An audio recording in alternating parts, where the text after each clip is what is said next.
Good afternoon. The Committee on Parole is reconvening at Claiborne Parish Detention Center. With the staff at Claiborne, please introduce yourself. Hey, my name is Melanie Moss. I'm the transition specialist here at Claiborne Parish Detention Center. Ms. Moss, Yes, sir. okay. Would the offender please introduce yourself and give your Department of Corrections ID? My name is Brad William Smith. I'm at Claiborne Parish Detention Center. DOC number. My DOC number is 407647. Thank you, Mrs. Smith. Mrs. Smith, my name is Alvin Roche. To my left is Mrs. Pearl Wise, and to my right is Mr. Pete Freeman. Let me explain the process to you. I will read some information into the record. Once the information is in the record, we'll conduct a parole interview with you. At the appropriate time, we'll let Ms. Moss make some comments if she wishes, and before we vote, we'll give you a chance to make a brief statement on why we should release you early. You understand the process? Yes, sir. Mrs. Smith, you're currently 42 years old. You're classified as a second felony offender, and your offenses are in Beauregard County Parish, is that correct? Yes, sir. Beauregard, you were sentenced on March 16, 2007 for attempted manslaughter, and you received a 20-year sentence. On the same date, March 16, 2007, you were convicted of a simple burglary and was sentenced to 12 years. And that was to run concurrent with your attempted manslaughter charge. The same date, March 16, 2007, you were convicted of simple escape type 1 and received a 2-year sentence. That was to run consecutively with the attempted manslaughter. Your total sentence is 20 years. Your parole date was January 29th, 2023. Your adjusted good time date, October 4th, 2025. And your full term date, May 8th, 2027. Is this information correct? Yes, sir. But my good time date should be changing because I just completed my diploma and I completed MOS 1 and anger management, and that would make my good time date move forward. So it sounds like your good time date is going to be sometime in February of 2025. Yes, sir. And you served 17 years and 10 months of your sentence. Is that correct? Yes, sir. Mr. Smith, your case has been assigned to me. So let's start the interview. Your PPI didn't include that much information, so I'm going to ask you some of the basic questions. Have you had any disciplinary write-ups the last 3 years? Sir, I couldn't understand what the question was. Have you had any disciplinary write-ups in the last 3 years? In my last 3 years? Yeah. Yes, sir. I had one write-up in the last 3 years, and that was Okay. 2 years. And when was that? That was in DCI. During the COVID-19, I had a low court write-up. Okay, and what was that write-up for? They said that I was intoxicated, sir. But that's a high court write-up. It was a number 14, am I correct? Oh, yes, sir. That is a high court write-up. Yeah, 14, schedule 14. And when did you get that write-up for intoxication? During the COVID, I was on the faith-based tier, and I was moved. You're not answering my question. I can't understand. When was the write-up? Sir, I really couldn't recall the date. It's 2 years ago, right around this time, 2 years ago. So you left Dixon in It's in 2019. Well, you left Dixon in 2022, is that correct? Yes, sir. I think it was 2021, maybe. So, Ms. Moss, you have his records from Dixon? I actually do not have his records.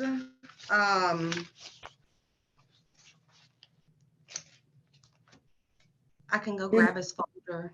Go get his folder out. Grab his folder, because I need to know exactly when he got the write-up for intoxication, because that's a very serious write-up. Yes, sir. Hold on just a second. I've got someone grabbing this folder from booking, and I will look in there. Let's continue with the interview. What's your present job assignment? What do you do on a daily basis? Right now, sir, I'm currently do not have a job at this detention center.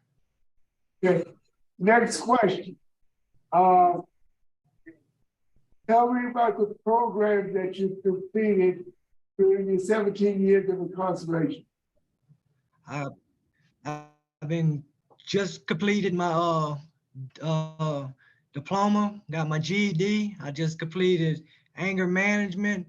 I just completed MOS 1, the drug abuse, substance abuse.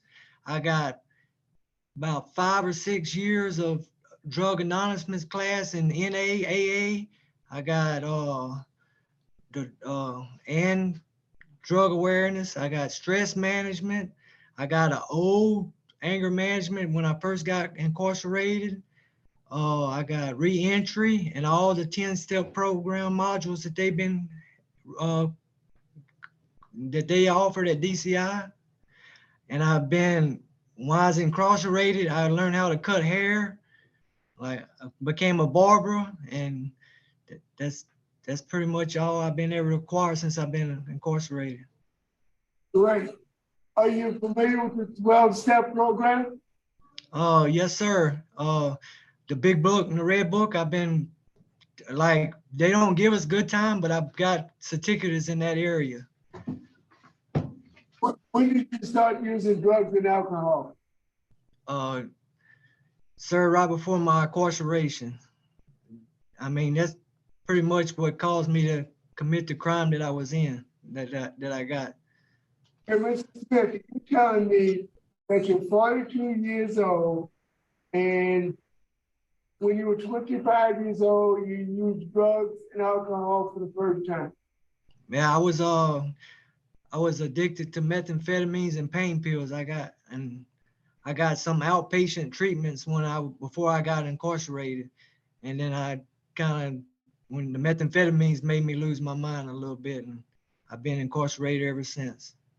You never used drugs as a teenager or in your early 20s? Yes, sir. When I was in high school, I'd smoke marijuana and stuff. But anything stronger than marijuana? Sir? Anything stronger than marijuana? Pain medicine and methamphetamines. So basically, you've been using drugs throughout your teen years and you got incarcerated. I was known to use drugs, sir. You know, want to give me that information, did you? Sir, I ain't trying to hide nothing from you. That's why I took these drug classes and here when I got here, because I know like my job plans and stuff on the street, I'm gonna have Blue Cross and Blue Shields, and then I might have sponsors that I'm gonna have to talk to in case if I was to relapse, so I would have somebody to, so I wouldn't come back to prison, And that was Okay. supposed to be into my job plan when I was hired. Tell me about your sobriety plan. If and when you're released, how do you plan to stay away from drugs and alcohol? I'm gonna have a support group, my mother and my stepfather, and then I got people that I'm gonna be working with, and my uncle, he owns a business and everything. They willing to help me, and then I'm gonna seek I'll go to NA and AA classes if that's needed to be for my pro.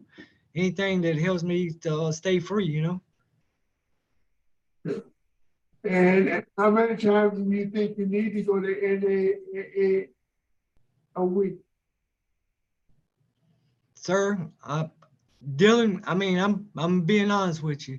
Dealing with my drug addiction over incarceration,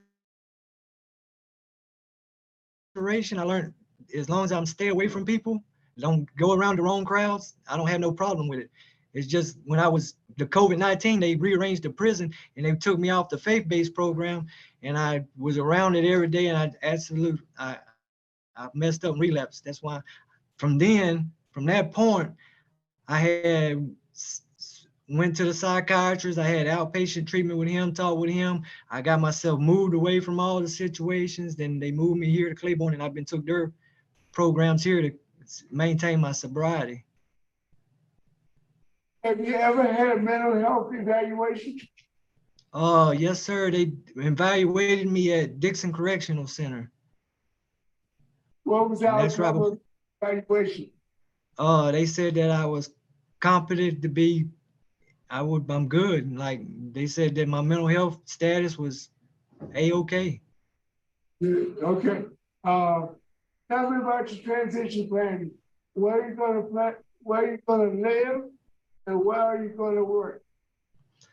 I'm gonna stay with my mother until I get established and get all my vehicles and my life, because I gotta get my license and everything, and she's willing to help me. And that's in Benton, Louisiana, at 3715 Wright Road, and I plan on working with my uncle. He owns a car wash and a hair salon, and he's gonna hire me under his daughter's license so I can cut until I can take the program to get my cosmetology degree. Or if that don't work, I'm a scaffold builder by trade, and Atlantic Scaffolding is willing to hire me back before I came to prison, because I was a good worker. I maintained a good work history my whole entire time from elementary all the way until I caught this charge.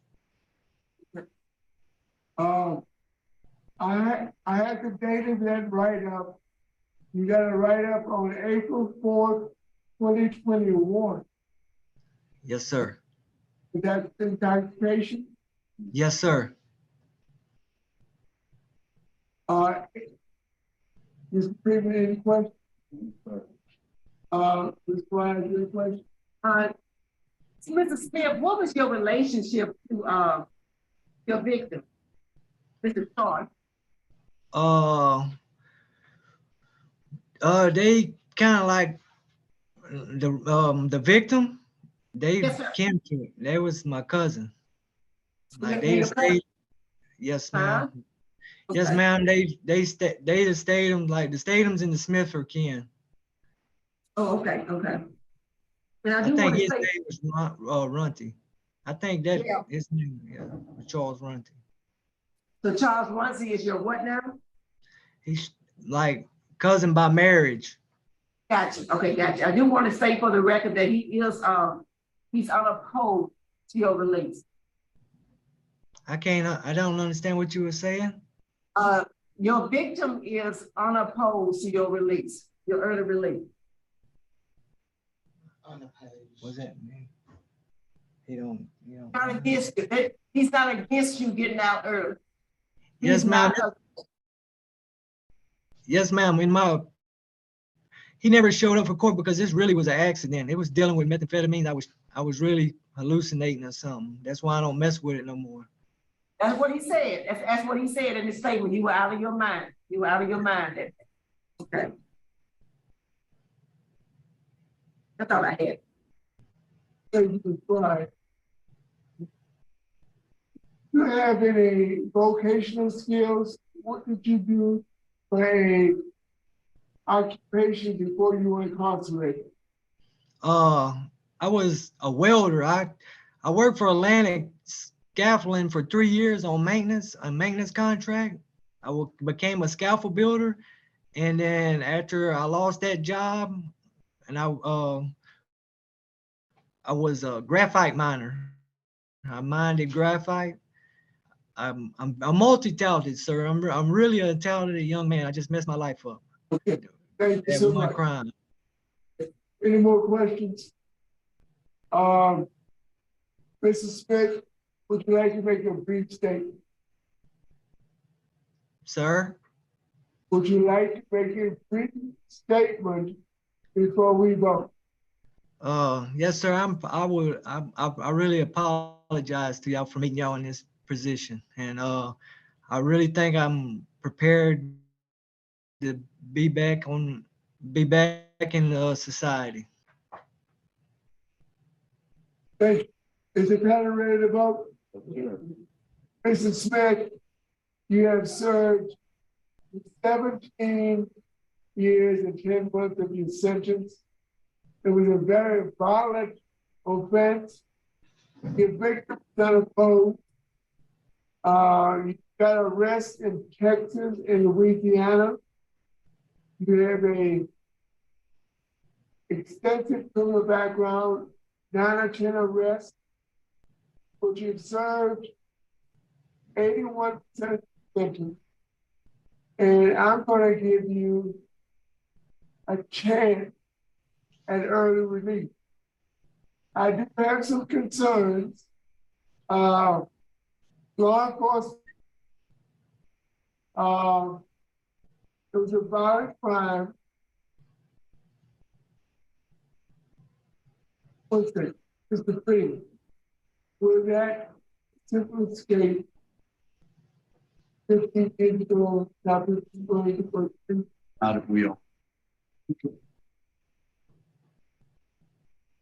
Mrs. Smith, I'm going to grant your release conditionally on completing a 9-month transitional work program. After completing that 9-month transitional work program, I want you to have a curfew from 9 p.m. to 6 a.m. I want you to have a random drug screen. I want you to attend at least 3 AA meetings a week. And I want you to do some community service 3 hours a month. That is my decision. It is why. Mrs. Smith, I'm really concerned about you. I really am concerned about you, but I'm inclined to take a chance on you. I'm going to concur with Mr. Roche, and my vote is the same for the same reason. Mr. Freeman. I also concur with my colleague over the thing. So, Mr. Smith, we have voted 3-0. You received 3 votes to grant your early release conditionally on you completing a 9-month transitional work program. You'll be sent to a facility where you can go to a work release program, earn some money. Then you're gonna have a little test day when you get out. After release, we'll have a curfew from 9 p.m. to 6 a.m. Attend NAA meetings 3 times a week. Random drug screening and do community service 3 hours a month. get with your pastor, get with your parole officer, and it will help you with the community service. Good luck. All right. Thank you, sir.